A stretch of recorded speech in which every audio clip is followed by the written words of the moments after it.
Good evening, everyone. Thank you for joining us today.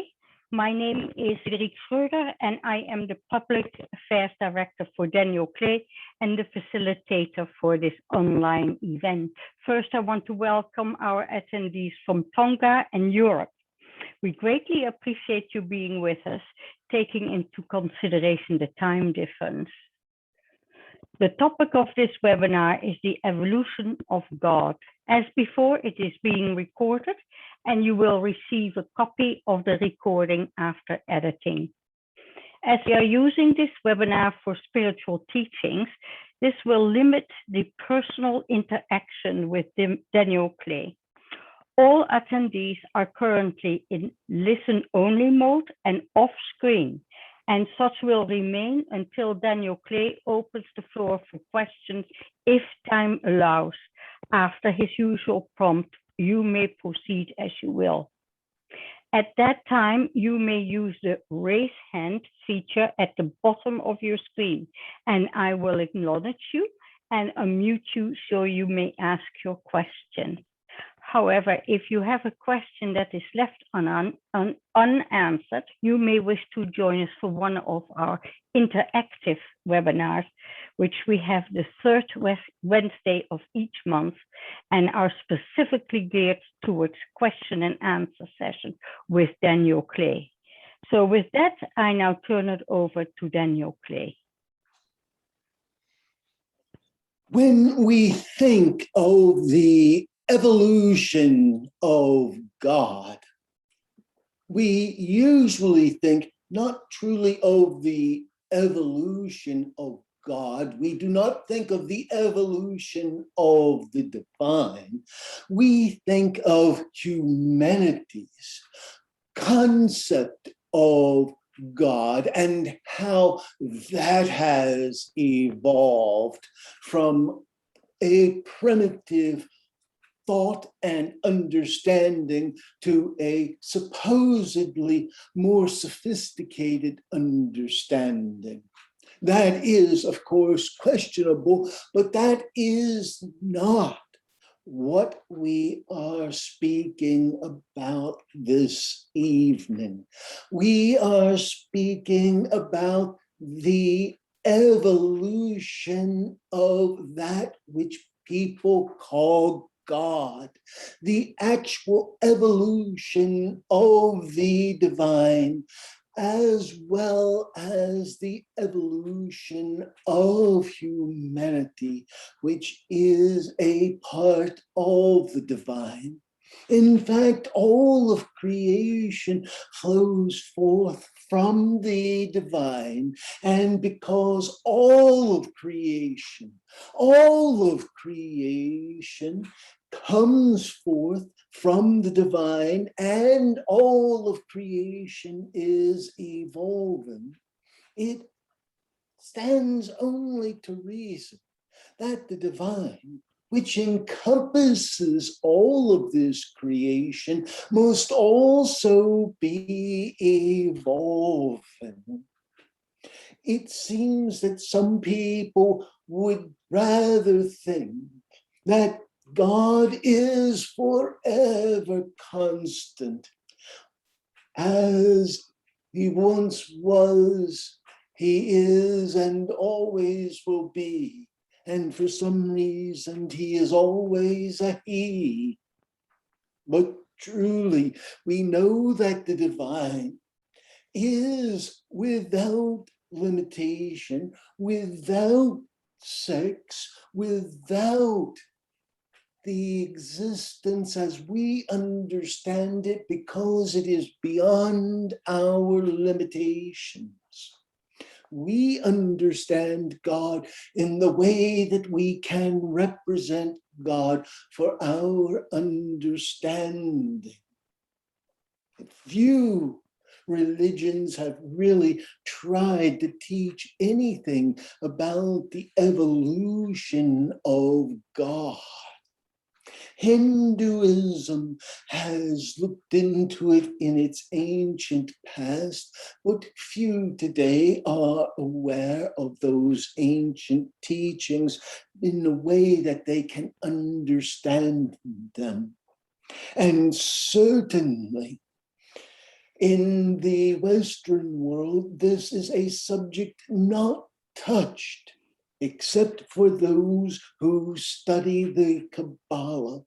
And they study this often in a limited way, and in a way that is so highly representative rather than being realistic, so abstract rather than concrete, that they cannot get a concept of what God has been or what God will be.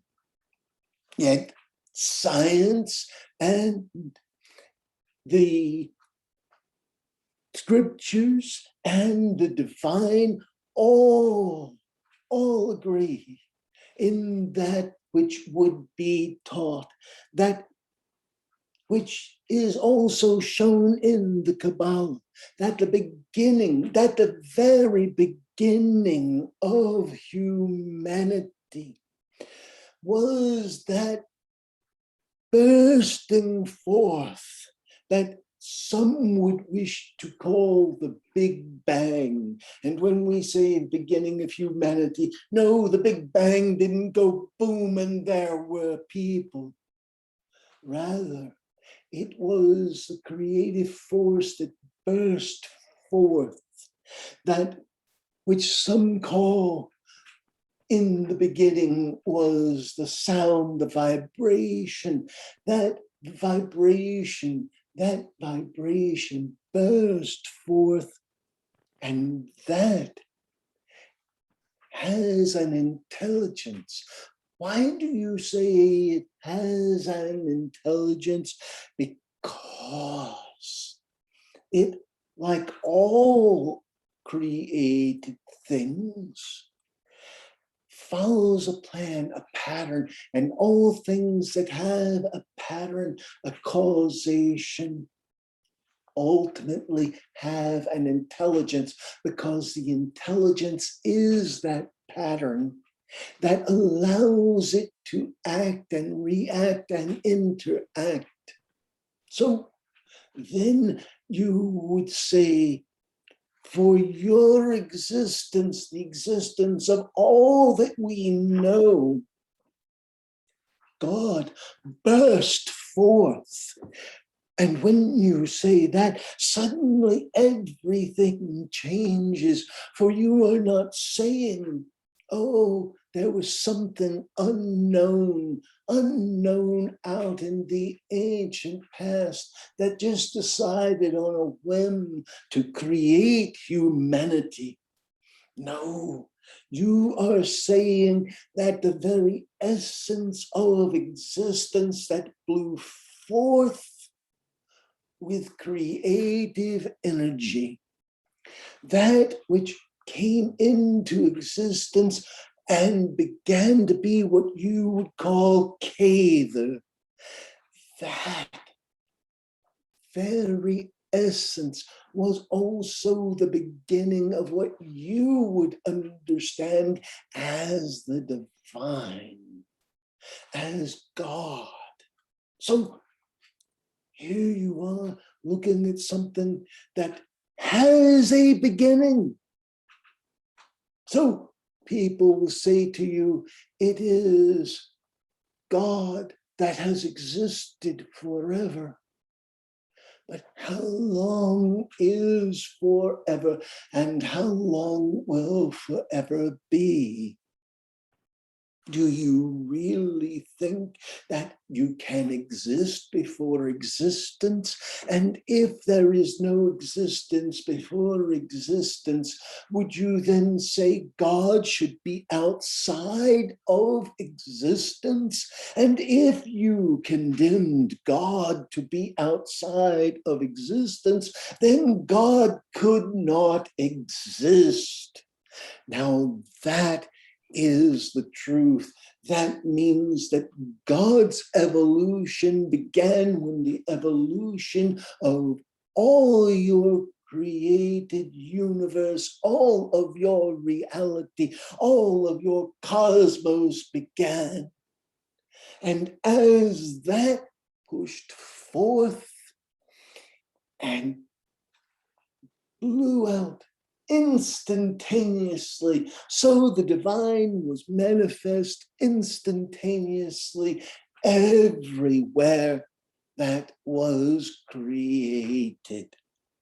And this then explains how there must be an evolution of that which you would call God, that which you understand to be God, that which is the intelligence that protects life, that creates life, that gives life, that from whence the planets themselves were created, and that bestowed life in those planets. For all things are living, the stars are alive, and every grain of sand has life and intelligence, and you also have life and intelligence.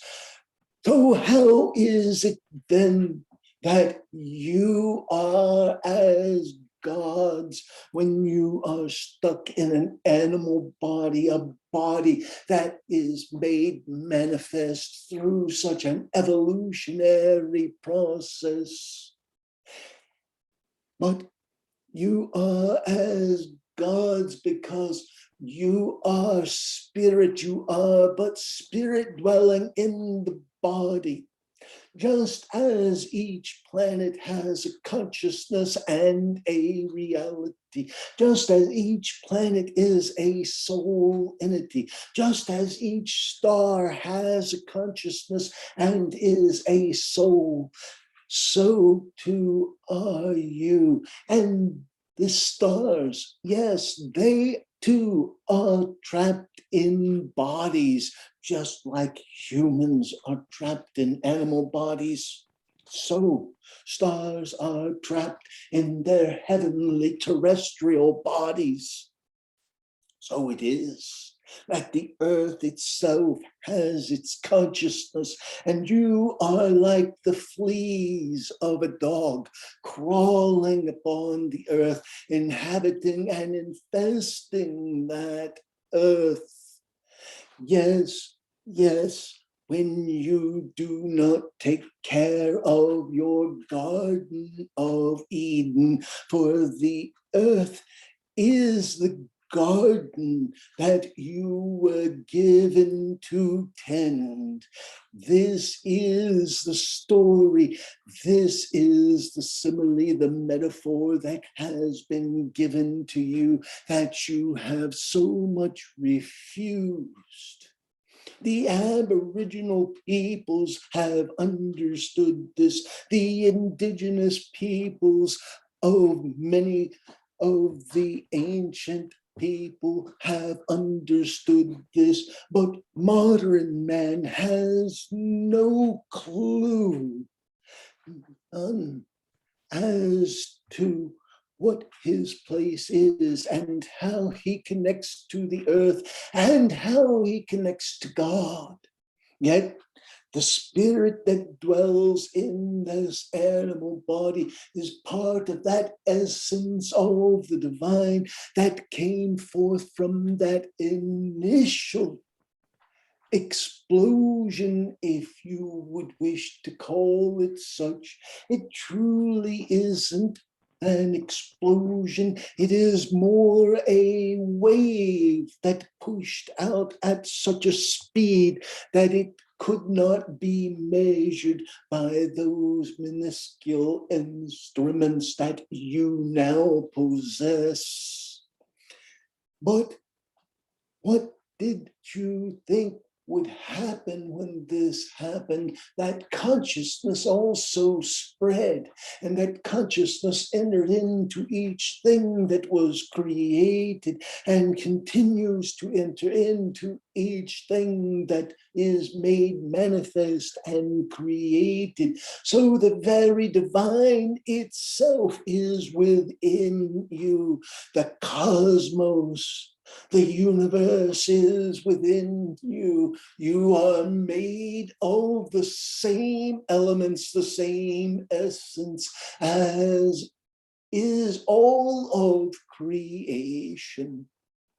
And that includes not just that which you see and think of as physical, but that includes the mental, that includes the astral, that includes the spirit, that includes the very essence of your being, the essence of the divine, that God spread amongst all of humanity, amongst all of the animal kingdom, and in various levels of intelligence, amongst all of the planets and stars and comets. And yes, they too have life and death. You do not think of it because your life is so short. Trees live longer than people. So how can you think to even realize the life and death of your planets and your stars? Occasionally you see a star come to an end and you think, oh, what is happening in the far reaches of the galaxy? But you do not understand that this is an actual life cycle. Not only is it a life cycle, it is the end of an intelligence, but it is an enrichment of the divine. For every life lived is part of the divine, and every action taken is part of the divine essence. So in truth, as you evolve, you are not just evolving yourself, you are evolving God. And God is evolving you. And this does not mean that you will ever be that quintessential essence from which everything has flown. But this does mean that the divine, that spark in you, that essence that is in you, is in direct contact with that which you call God, because it is a ray emanating from that which you call God. It is an essence emanating from that which you call the divine. Just as radiation comes from the sun, so is there that essence that comes from the divine, from the initial creation, and it flows forth and it flows through you. And if you can just allow yourself to be open and aware, that very divine essence can be made manifest. So where then is God? God is within you, because that divine essence is within you. But that does not mean that your animal body is suddenly going to turn into a sparkling star. No. You have chosen this body in which to hide the very essence of your being. Why? Because it can promote learning and soul growth. And what quicker place to grow than in a body that is mortal and can be removed without damaging the essence of the spirit. And the spirit can then go forth with the lessons it has learned. But that is individual. But those things that the individual has,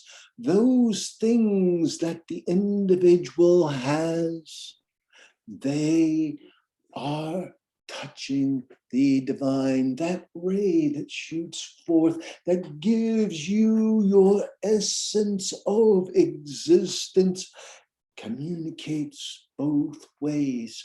So as you grow, as every existent entity grows, the divine grows ever greater also.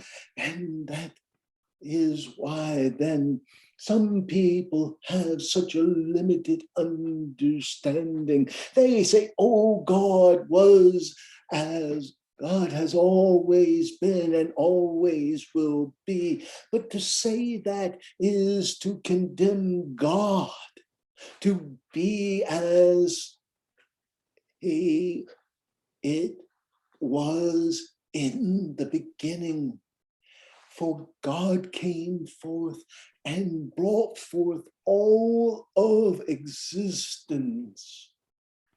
See, you had to name it. We can call it the divine. Some people have given it other names. The grandfather spirit, the grand architect of the universe, the grand creator, God, Yahweh. There have been a multitude of names, and some have wanted to personalize it and have given those of the Christed or Messianic consciousnesses, the Lamaic consciousnesses, as if they were gods, and they then think of Krishna or Buddha or even Jesus as the God. A severe misunderstanding, for this is not what has been taught. For there is but one existent creative essence, and from it all has flown forth. Even Krishna and Buddha and Vishnu, even he whom you call Jesus Christ of Nazareth, Yeshua ben Joseph, came forth from this essence, and you too flow forth from this essence, and every bit of the divine that flowed through these beings, every bit of the divine that connected to these beings is connected to you. It may be a separate ray, a separate thread that flows to you, but you are connected, and the divine is connected to you and flows through you. And you say, oh, I would like to do this. I would like to have that gift. I would like to have this gift. Life is not about the gifts. What is the essence of that divine that flows through you, that you should recognize? It is love. It is the only true religion. It is love. It is the only true thing that you can call God. It is love. And if you allow love, pure and simple love, to manifest in you, it will flow out of you, and it will touch things around you, and it will make so much difference in your life. You will become wise, wise beyond your years, wise beyond your incarnations, wise beyond your life limits. When you allow that divine to flow through you, there is a power. Even the raw animal power is greater than what you normally manifest. Just the electrical circuits in your body can create a tremendous amount of energy, raw electric that you can use. And if that is the case, and you never use it, how do you expect then that you would reach out and use that which the divine gives you freely, that flows through you? Yet, It is not magic. It is the essence of the divine that flows through humanity. It is not a power that is just simply used for the self. It is a power that is unleashed with love and is unlocked when the heart is unlocked. But so many people are greedy and selfish, and they work building hatred, and hatred is what? It is an energy. Think of it as if it is the destruction of love. But if you look at it from an emotional point of view, it is but a spectrum from hatred to love and love to hatred. Yet this is emotion, and love is something more than emotion. Love is the divine essence. And absence of love is the absence of the divine. Absence of love is the absence of God. There is a powerful innocence, because in innocence you do not take upon yourself and say, oh, am I responsible? Oh, how should I use this gift? No, no. True power flows forth from the heart that is open and in the way of Zen. You say, how in the way of Zen? Because there is no judgment. You do not say, is the glass half full? You do not say, is the liquid cold? You do not say, will this quench my thirst? You simply drink, and you are. So it is with the divine. You simply love, and it is. Those who run seeking after gifts do not find them because they are too busy seeking after gifts when they could simply be loving. And if they were loving, their thoughts would be manifesting, and gifts would be all about them. And it would be then that they would see people near them healed, and that they would see the happiness and joy of others when they entered the room. You know, there are some people who can walk into a room, they can be unseen, and everyone in the room feels them. Now, why is that? It is because the essence of the divine is flowing through them and emanating from them and touching all of those. Sometimes it is people who have a seemingly special gift, but that special gift also is often a result of their unselfishness, of their lack of judgmental qualities, and of their desire to be good and helpful and kind to other people, to the earth, to animals, to things.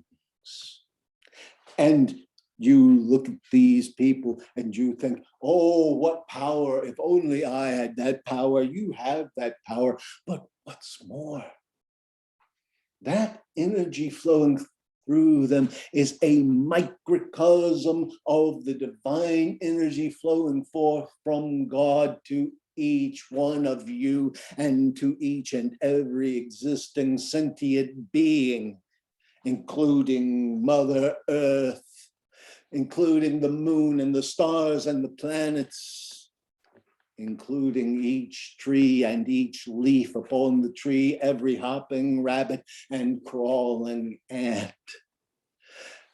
That is the divine, the evolutionary divine.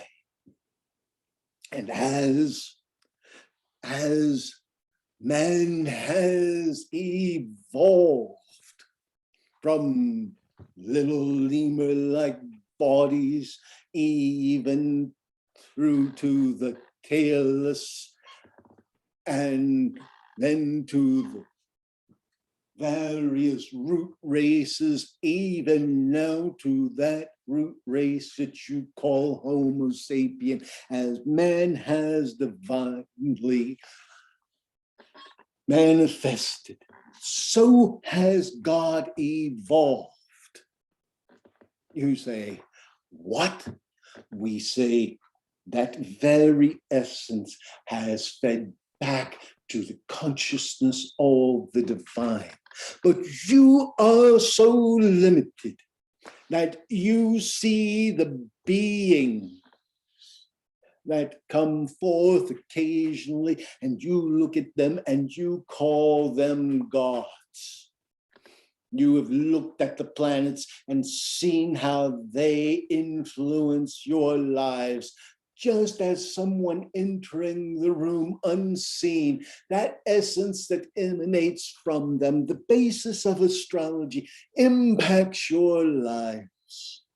And you say, oh, these are the gods of Mars and Saturn, the angels that some would have worshipped.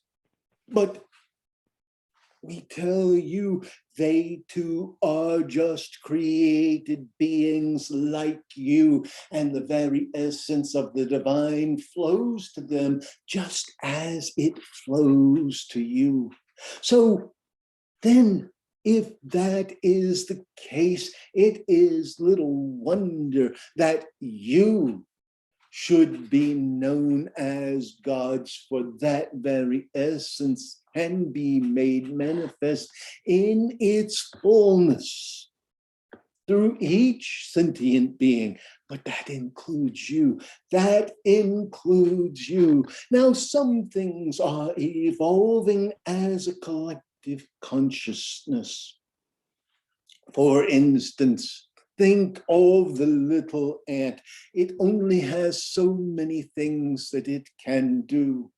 Yet many ants working together are much like a computer, going yes, no, on, off.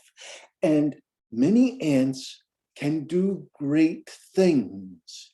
That is the process and thought behind computers being able to do so much, and how much more they will do as nanotechnology improves. But if this is the case, then ants are a collective consciousness. They are not singular.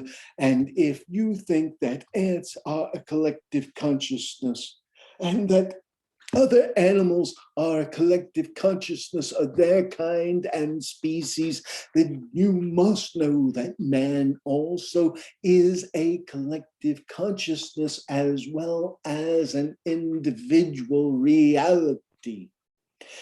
But your limitations are because you have chosen to be limited by this collective consciousness, and you buy into this reality of the collective consciousness. Yet that does not need to be for the divine. The divine is your essence. It is.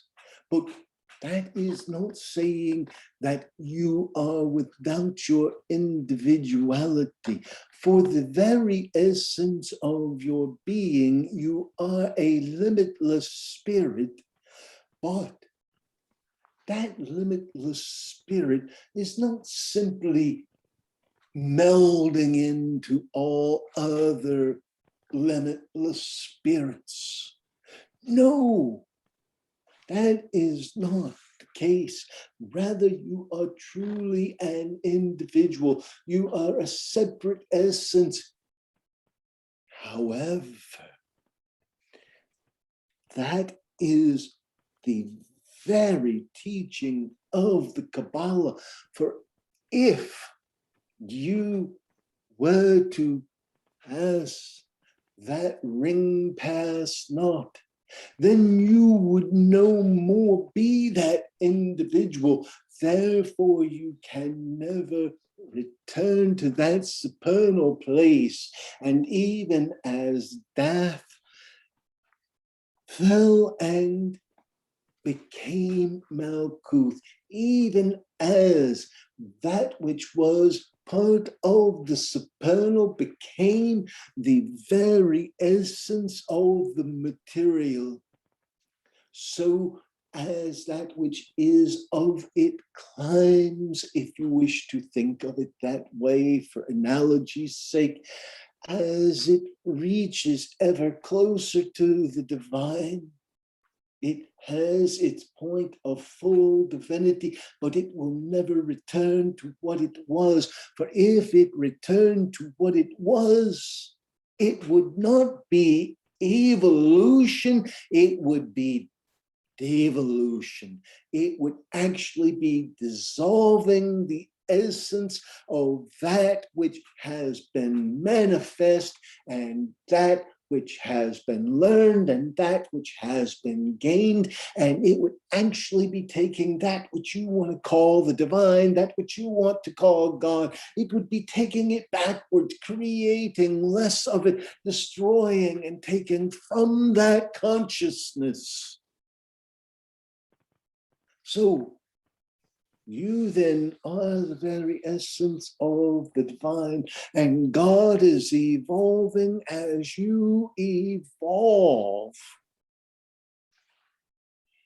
A concept that few people will grasp, but a concept with which the rabbis who have studied the Kabbalah, and there are very few who have actually studied this deep mystical Kabbalah. Those who have studied this have found the concept. They know the philosophy. But knowing something because you have a philosophical bent is different from experiencing and knowing because of prayer and meditation. That is how you find the divine. But your prayer and meditation should not be limited to simply seeking the divine, because the divine, when you seek after it in that way, is just a selfish pursuit. That's right. It's just a selfish pursuit when you say, oh, I'm going to go find God. Look, what you really need to do is find love. God is love. So if you find love, you have found God. And the love is the key. When you think of enlightenment, many people think of spending a lifetime, becoming better and better, so they can be more enlightened in the next incarnation. But in truth, there is a potentiality for a total real enlightenment in the moment of the now. You can be enlightened. Buddha was enlightened in the moment. Think of that. In the moment. He whom you call Jesus had performed many miracles as a child. But if you really stop and think about the life as it is portrayed, there was a moment of enlightenment, a moment when the Spirit descended upon him. do you not think that this is true for all who would find enlightenment? And do you think that if you find that it is lost, yet you can surely turn your back on enlightenment, you surely can torture your soul and your essence of being. And people do this today. They would say they strive after enlightenment, but they strive after enlightenment conditionally. Oh, if only I had money, then I could find God. If only I had money, I could be enlightened. No, no. That is like saying, well, because I'm poor, then I can never be enlightened. That is not the way it works. Enlightenment does not regard your station in life. Enlightenment is because you open your heart and you allow it. Oh, you may seek it, but you will only find it when you have compassion. Think about the stories of great avatars and mystics. Think of Buddha for a moment. Oh, you say he searched and he studied and he meditated, but he also had a loving consciousness. His life was not only about searching for the divine, he was searching for answers. He was looking for those things which had upset his heart full of compassion. He was looking to find answers, and he found those answers when he became one with the light, one with the divine, and love then continued to flow through him. But it was the love that was the key to his enlightenment. And you say then, what of Jesus? What did Jesus teach? Jesus taught love. Buddha taught love, compassion. Krishna taught love. Muhammad taught love. And said that if you do not have love, you will not enter into the kingdom. And we will add, nor will the kingdom enter into you. Though it is already in you, you have built a wall around it and fortified it against love. And therefore the kingdom cannot open its gates and God cannot flow. He cannot enter within and he cannot come without.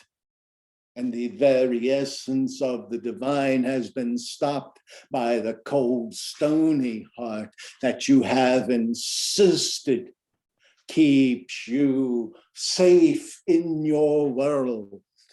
What good is it to be safe in your little temporary world? What good is it for you to build riches and hope for tomorrow when you know tomorrow will sooner or later yield death of the physical body?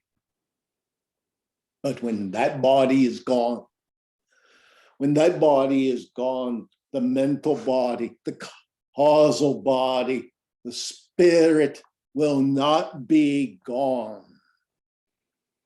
The question is, will you have built so much of a wall? Will you have depended so heavily upon this sheath that you trap yourself to this realm of reality until you can either incarnate again or until you can learn the lessons to move beyond this realm? There you have the walking ghost of the realm in which you dwell. Not those spirits we speak of that can come and go as they desire, but those who are trapped in their own self-created hell because they have bound themselves so much to something that they cannot leave this earth. They cannot leave this reality. They cannot sometimes leave this body. So rather they will cling to the body in the graveyard, and there the spirits will hover. Why? Why? When the body is not the essence of the being, the body is a tool the spirit uses temporarily. We can enter and we can leave. We can come and we can go. You can travel and you are not limited by the body if you want to visit. You are not limited by the body if you wish to leave it. But understand this. Those of you who think these gifts are important are sorely mistaken. What is important is your love. We say this again and again, we repeat this, and yet people will ask, oh, what can we do to tell the future? What can we do to heal people? What can we do to manifest things in this world? Well, is that all you really want to do? Is that all that is important to you? You want to have a couple of handfuls of dirt? You want to have a little property? You want to have a couple of plants grow? You want to have the respect of others? You want to have a bigger car, a better house? You want to have power? You've seen what power is. Power is nothing. Power is only what people give you and allow you to have. So what is it that you really want? What is the true essence of this life? You're going to be here but a breath. If you are very fortunate, you make 80 years. If you are super fortunate, you live to be 100.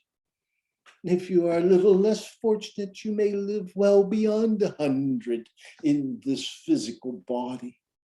But the body will not stay as it is in its prime. No, the body is going to decay, but the spirit is the power and the essence of the being. This is why when you look in the mirror, you still see the person that you were looking at when you were 2 years old or 10 years old, 20 years old or 30 years old or 40 years old. You still see that essence. You still know that strength is within the spirit. And caught up in the moment, that strength is all still there. Now understand that if you are seeking only for your own self-gain, you are then, in essence, stymieing your own evolutionary growth.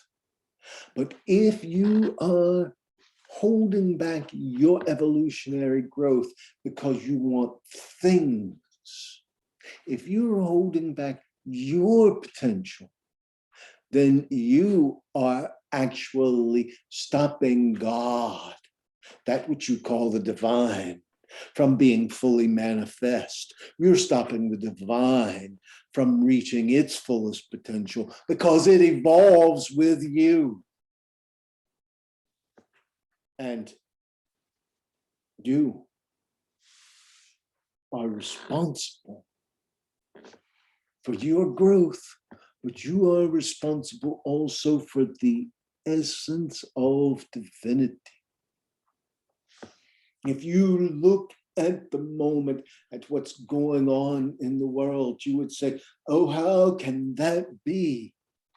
But you must remember that new sparks, new souls, new rays of light are shooting forth continually.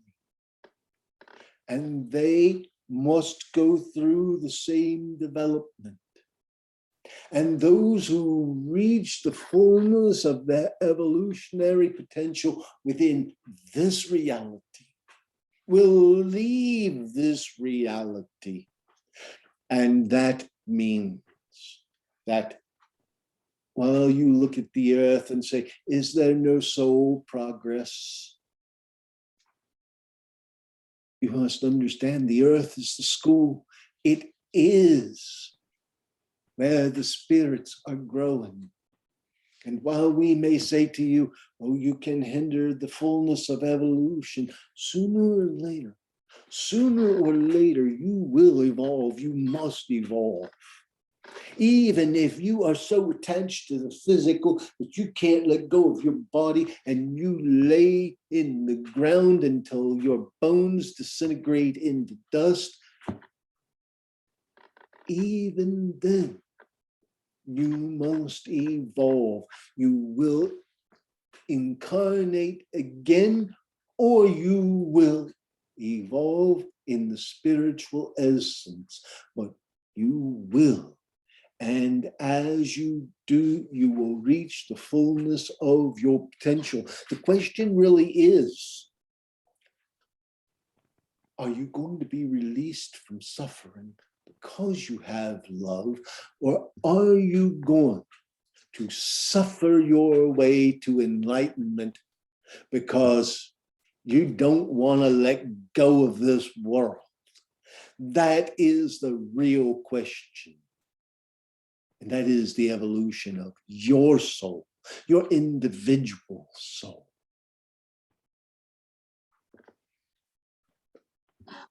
You may proceed as you will. This is the prompt that is being given, and we may now ask a question. However, I have a question myself. Love, the essence of love, is so often misunderstood.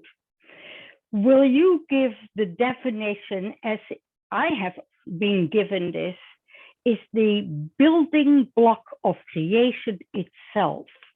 Would you please expand on that? The essence of love is harmony. Harmony is the building block. But when we speak of harmony, we are speaking very much of that which you would almost consider the scientific laws, the laws of nature, the laws of creation. Everything has an order, and that order is harmony. Everything within that order, when fully accepting that order in harmony, is love. That is the esoteric understanding. Then in your life, a human understanding that will go a long way is the acts of compassion. Love is not just an emotion. Love is a choice. It is what you choose to do. Do you pick the insect up and put it outside? Or do you hasten its evolution? Do you give to the poor? Or do you say, let them fend for themselves? I work for a living. They can work for a living. You don't see their heart. You may not see their crippled leg. You may not see the injuries from war. You may not see the post-traumatic stress. You may not see the injuries from ill-prescribed drugs. All you see is a body that looks like it is fit to work. And perhaps it is, and perhaps it really, really isn't. But you've made a choice. You've made a judgment. Now, that does not mean that we would tell you, oh, just go out and do crazy things, give all your possessions away. We're not telling you that. What we are telling you is, do not judge. What we are telling you is, when you are comfortable and someone is truly in need and they come to you for help, go with them. Help them start their car. Go with them.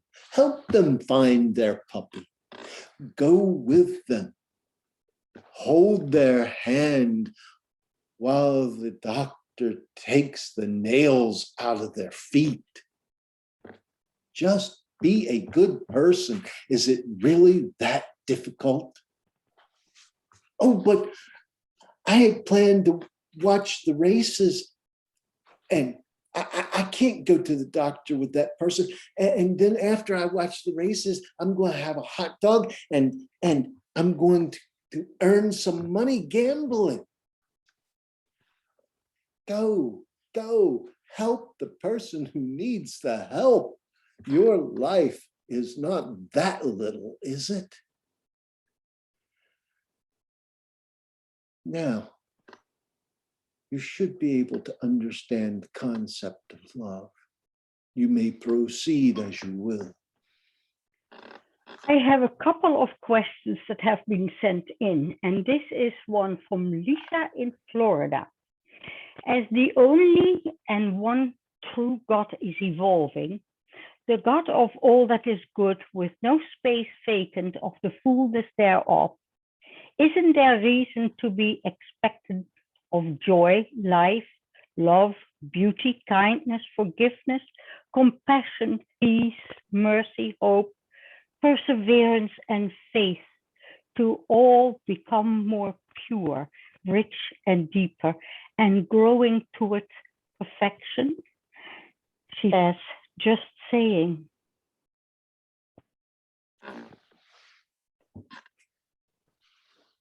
The comment is wise. The comment is true. It's not even a question. It is a statement of essence of truth. It is what we have hammered on tonight. It is what we have said in a very forceful way. Lisa, kind, gentle, loving soul that you are, you state this in a thoughtful way. You state this in a way that gives people little excuse. You tell them that love is about compassion and purity. See, most people think purity means a stern harshness. When they think of purity, they think of no fun, don't drink a beer, don't enjoy sex. Whoa. Look, love is not about sternness. It's not about keeping people from enjoying life. It is about living an ordered life in such a way that it allows everybody to achieve their maximum potential. So, a beer, in moderation is of no harm. Your sexuality, that's part of the essence of your being. And it should be bringing you joy, not sorrow. All of what you are should be bringing joy to yourself and should be bringing joy to others. Now, if your sexuality is using others for self-pleasure, then it is obviously not leading towards enlightenment because it is not love. It is greed. It is lust. It is wanting things for the self rather than for another. This is why there are such stern warnings for certain acts. It is about the difference between love and selfishness, the difference between greed and giving. It is all about not what, but why. Not just about the result, but about how. Wisdom is the first step to truth, yet maybe even not the first step. For sometimes it is fear or doubt even that will give one the ability to think and become wise. But it is true, it is true, it is true that love is evident in your actions, evident in all that you do. And love ultimately purifies all things. For if the divine is flowing through you and your action is done from love, then it is a pure action.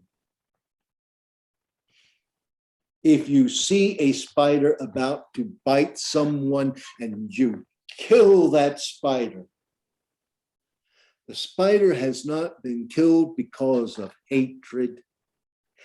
Rather, your love for the individual and your desire to protect that individual has resulted in the killing of the spider. It is not the same if you say, oh, I hate all spiders, they're evil, I'll just kill them when I see them. That is totally different. And yet this is the way that people live nation to nation. Oh, I hate people from this country. They are just so bad. We should go over there and bomb them all and kill them all. That is the way people live. They don't even have the capacity to stop and say, love, they're fellow human beings. If we give them hugs, they will give us hugs. And it is the way it works. But no, that's not the way people want to live. So people are living in their own self-created, arrogant little worlds, saying, America first, me first, us first, my family first. They could simply be saying, love first, and everything else will follow. You may proceed as you will. I have another question here from an anonymous individual. In ancient scriptures, it is written, though my children be scattered among the stars, I shall gather them unto myself. Does this mean humans will travel throughout the universe? Or does this mean life other than that on the earth populates the cosmos? Let us give you a long and intricate answer. Yes. It means that life is created throughout all of the cosmos, one, and it means, as you should realize, that man will travel throughout the cosmos, or should we say humanity, if not your race, the next. But the short answer, yes. You may proceed as you will. Is there anybody that wishes to ask a question? If so, please do that with your raised hand down at the bottom of your screen.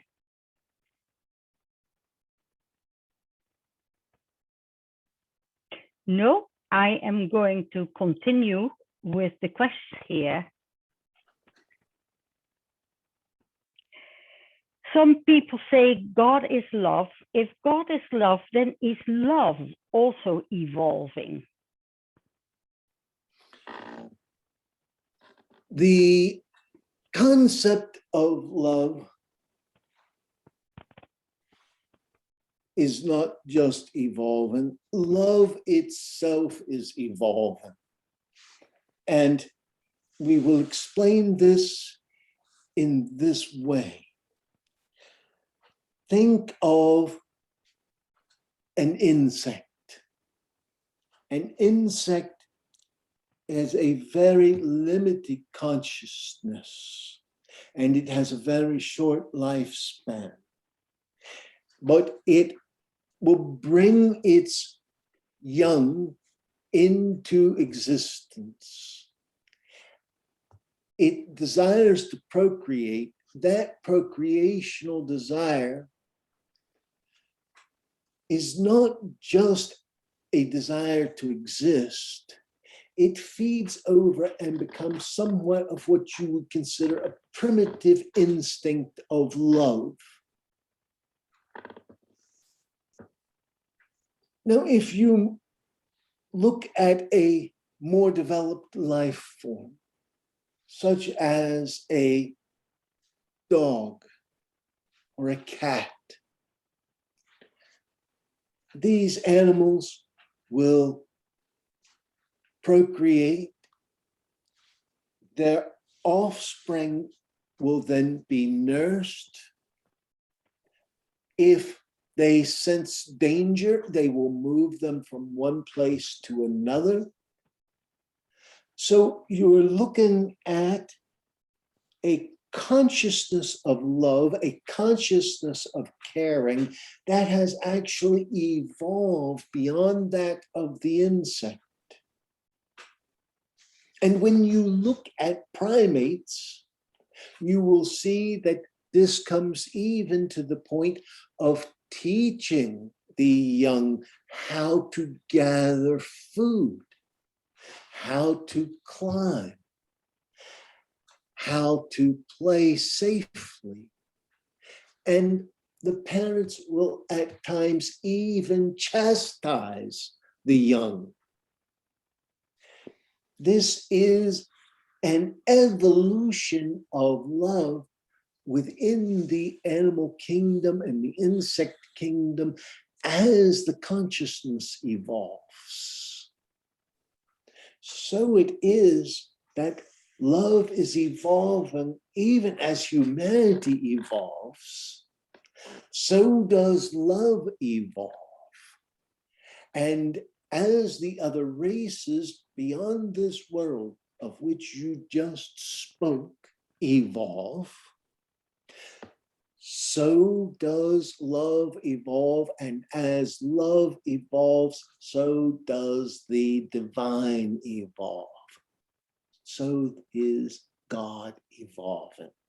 You may proceed as you will with your final question. Is there anyone who wishes to ask a question? Sergey, you may ask a question.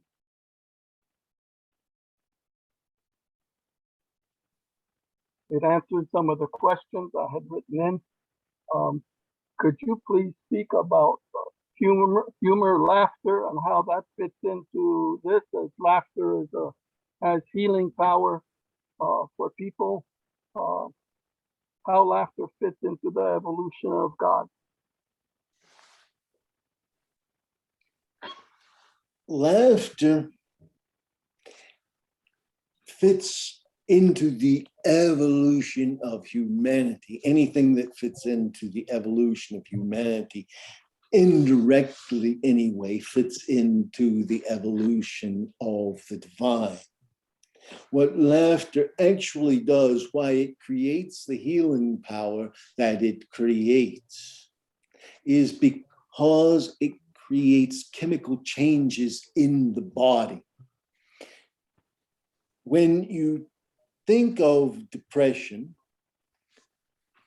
and you realize that the problems of depression are physical problems because of chemical changes in the body, the reason laughter is known as the best medicine and is a healing agent is because it likewise causes physical changes in the body. But we are here not actually discussing the physical body. We were discussing the evolution of the divine itself, that Kabbalistic evolution of creation, wherein from Sof, even from Ein, Sof, forthwith comes unto Kether, even to Shakma and Bina, and then as a lightning rod shoots into creation, most not realizing but from death, the abyss.